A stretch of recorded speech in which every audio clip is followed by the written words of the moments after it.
What's good, YouTube? Welcome to my channel, man. My name is DivaTequila. I appreciate you being here. Hope you're having a wonderful day.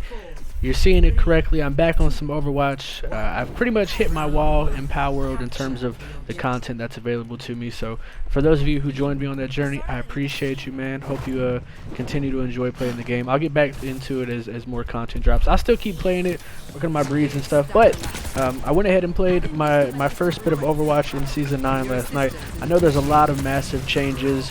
I'm not even going to begin to touch on all that at the moment. But the big exciting thing for me is that all of the characters having passive healing means that I get to play a lot more aggressive on Moira. So hopefully in this video I can show you how, in my opinion, you should be playing Moira in Season 9, which I think is just extremely aggressive. You should heal when it's a direct game-breaking moment. Absolutely, you're gonna keep a teammate alive versus that teammate will die without your healing. For the most part, though, you're just gonna be constantly taking off angles, flanking, and dealing as much damage as possible, trying to not only distract the enemy team, get as many picks as you can. Like you see right here, the Orisa's already looking at me for no reason. You're not gonna get me, it's free. I already dealt damage to the Baptiste, made the Baptiste drop his immortality field. This is just to start the fight as well, you know what I mean? So I'm chilling here for just a second because this is just already where I'm at. There's free damage that I can do, and then I'm immediately taking a slight off angle. Take the off angle, the Roadhog got isolated, Roadhog died, and now I'm just sitting back here just doing damage, you know what I mean? It's not always going to be a massive damage, it's not always going to result in a kill, but it is going to distract, you know what I mean?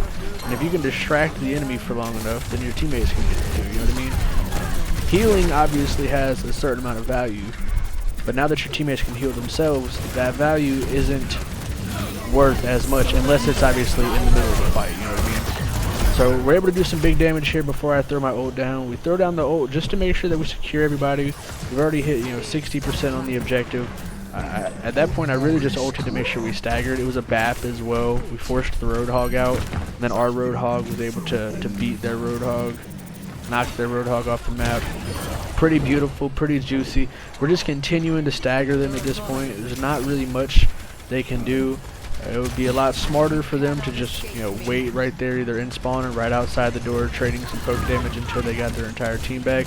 But you can see the Orisa got overly aggressive, went into the room where, taking damage from 3 people without being able to have any follow-up from their teammate or anything. So, and I'm staying at this off angle the entire time for the most part. If they force me to relocate, then I will, but it is what it is.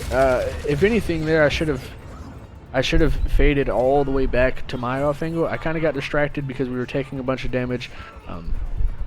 I know the Baptiste ult went down, so I think I was trying to preemptively think in my head of keeping my 2 DPS alive through the Bap ult. But like I just said, I have to constantly remind myself that there's a lot more value in a high damage output in this one, as opposed to dumping all of my resources as healing. So it is what it is. They use the Baptiste ult there, they use the Orisa ult there. Pretty big combination right there. I wouldn't have died if it wasn't for the Orisa ult, but we're not going to play our game based on woulda, shoulda, couldas, you know what I mean? It is what it is. It'll be better. I'm continuing to abuse the off angle here. I stay alive. Although I got down to 8 health, I tried my best to stay aggressive. We had myself and the Sombra coming from the same angle, but the Sombra was invisible, so I was able to do some big damage to get a hack off. I have to imagine that the Sombra thought it was just me, or that they thought it was just me, and the Sombra popped out of invisibility, so pretty good there. Our heal orb and the combination of the ult keeps the tank alive, so that way we can contest with their ult as well. Can't keep everybody alive, but I think that's the name of the game in Season 9, really is. As a support, it's not really, depending on who you play, obviously it's not fully your job anymore to just keep people alive. The damage dealing supports are gonna thrive in this meta, in my opinion, at least, because that's really the name of the game. Who can pump out the most damage, who can get the most picks, who can distract the enemy team enough, and who can use their positioning and their damage to dominate the objective. And you can see in the first round we did that pretty beautifully. We obviously lost the objective for a brief bit of time. I can accept some of my personal fault on that. It's okay. I know I'm not perfect. This is also I think this was only like my 4th game of the night, so my 4th game in Season 9. Before then, I haven't played in a month. I haven't played since Power War came out. That's literally been all I've played. So, all in all, it's a dub. You know what I mean? Only one death. Picked up some good eliminations. Staying aggressive. Flank. Take the off angles. Do as much damage as you can. Fade to keep yourself alive. You can fade if you absolutely need to keep your team alive, if it's going to be like a crucial moment. But for the most part, you want to use your fade to keep yourself alive and to put yourself in an advantageous position to abuse an offense. So, 2 people died there, 3 people died there, but they're all scattered as well. Like, I'm not going to be able to keep the Sombra alive, obviously, unless I'm following her. I mean, I guess you could say that I could have probably thrown my heal orb out there and maybe kept the Roadhog alive long enough to pop off their next heal, but not sure. Not sure. You would think that with a Roadhog and a Soldier both having massive amounts of self-healing, though, that I'd be allowed to play even more aggressive. So that's what I'm also keeping in mind as well. If they died, then, you know, they died. Again, I can't keep everybody alive. All I can try to do is play as aggressive as possible. And here we are capitalizing. I'm just going back and forth between the off angles, trying my best to not fight right with the bulk of the team until it's time to capitalize. I've started all of these engagements from an off angle. And I'm continuing. My entire team's going out the left doorway. I'm going to the right doorway. We get 1 free pick, and now the Soldier's literally just... Look, I actually was giggling to Rabbit while I was making that play right there. Because you see, I just stopped doing damage altogether. I just stopped doing damage and just started sliding left to right. I had my fade up. I had the Mega health back here in front of me, but Soldier couldn't hit me.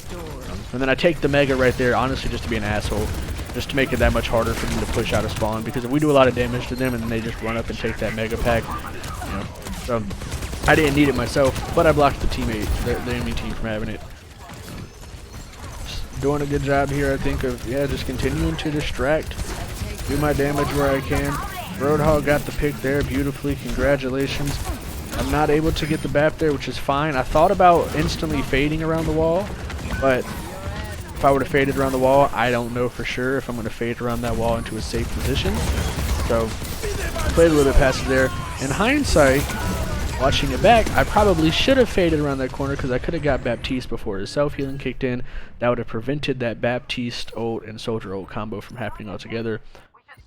So, it is what it is, but I don't really... I don't think that it's really a good play to fade into the enemy spawn, you know what I mean? Like, there was like a second or 2 difference before the other person was getting ready to respawn, and I have no escape at that point, so... We get the early pick here, and then I'm getting ready to do my beautiful combination. Notice I used the damage orb from an off angle before I ult. They're not focused on me at all here, so my damage orb plus my ult is pretty massive. Keep the Roadhog alive, and then we smack the Soldier on the back, you know what I mean? Give him a little butt pat, finish him off. That actually ends up being the play of the game, which, if you watch my YouTube shorts, that'll be a YouTube short by the time you watch this, I believe. So, shout out to the people coming from the shorts. I love you, beautiful. So we've retaken the spawn. That was a pretty massive ult there. Again, you know, I've got 4 people fighting over on this side. The Sombra is now going all the way around, and I'm at an obscure angle. You know what I mean? I'm at an off angle. I'm trying to just make it to where they can't just shoot down one alleyway and damage all of us at the same time. Bastion runs out of the BAP invulnerability field. BAP dies. Bastion dies. BAP dies. Zenyatta's trying to get me. Wiggle a little bit. Fade to safety. Good to go. Throw a little bit of heals out for my Roadhog. I dropped my heal orb there as opposed to the damage orb because my little bit of damage there from the damage orb is probably negligible because we have all 5 people shooting. But I don't want my tank to die for no reason. You know what I mean? So anyways, we get the dub. It's pretty beautiful. That was Oasis. You can see this is how the night went. And there was I think 1 or 2 other games that I played that were down here as well. So pretty good start to season 9. We'll pull up Oasis real quick. We finished. Oh, excuse me. Big Burt. We finished with 28 eliminations, 13 assists, 2 deaths. Feels nice. We have by far the most damage in the lobby. I guess their Orisa was close, but other than that, we have, you know, most eliminations, most assists, least deaths, and most damage. I obviously don't have the most healing, but that's okay. You know what I mean? You get so much value out of doing damage this season as your supports that you really have to take advantage of it. The more damage you do, the less healing that you have to do. If I can take their team off the map, it keeps my team on the map. Heal when you need to. Obviously, I still had 5,200 heals. I still out-healed. One of these didn't finish on Baptiste, but I still out-healed, you know, 2 of their supports just through my coalescence and the few healing orbs that I threw out. But for the most part, you're going to W key, you're going to take your off angles, you're going to do damage. So anyways, so far for me, Season 9's a dub. I appreciate the changes. It allows me to play more aggressive on my favorite character, Moira, and the Battle Pass is a mythic Moira skin as well. So all in all, I'm very happy with that. 10 out of 10 season for me. I'm going to play some competitive queue. We'll see what happens with that. You know, I normally only get to play a couple games a season, but we'll just kind of see what the time's like. My work just started back full-time Monday this week as well, so time's a little bit limited with, you know, the newborn, with work, hanging out with Dax, we got the dogs and all that. But anyways, man, if you stuck around this long, I appreciate you. I love you always. I hope you have a wonderful day. Stay safe. Peace.